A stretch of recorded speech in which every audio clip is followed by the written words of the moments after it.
വിദ്യാഭ്യാസ പുരോഗതി ലക്ഷ്യമാക്കി പ്രവർത്തിക്കുന്ന ലൈവ് കാഞ്ഞങ്ങാടിന്റെ ടോപ്പ് 30 പ്രൊജക്ടിന്റെ ഭാഗമായി വിദ്യാർത്ഥികൾക്ക് നൽകുന്ന 4 വർഷത്തെ പരിശീലനത്തിന്റെ ഭാഗമായി സഹവാസ ക്യാമ്പ് വയനാട്ടിലെ സയൻ ക്യാമ്പസിൽ.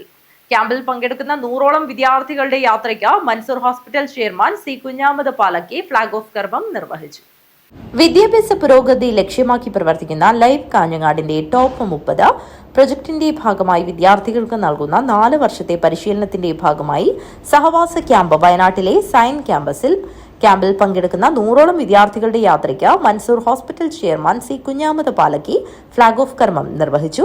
ആദ്യത്തെ പ്രാവശ്യം ഇതുപോലെ തന്നെ വയനാട് നീലഗിരിയിലായിരുന്നു, 2ാം വർഷം കാസർഗോഡായിരുന്നു. പക്ഷേ ഇപ്രാവശ്യം നമ്മൾ വയനാട് സയൻ ക്യാമ്പസിലാണ്. പക്ഷേ അത് കുട്ടികൾക്ക് ആവശ്യമായിട്ടുള്ള എല്ലാവിധ 2 ദിവസത്തെ പഠനവും ഉല്ലാസവും എന്റർടൈൻമെന്റ് എല്ലാം ഒന്നിച്ചിട്ടുള്ള ഒരു ക്യാമ്പാണ്.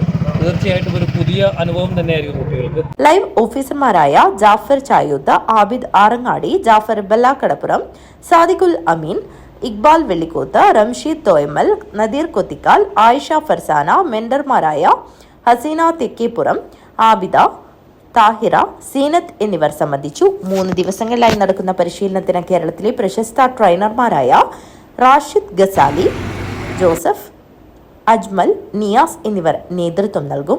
News bureau, Kanhangad.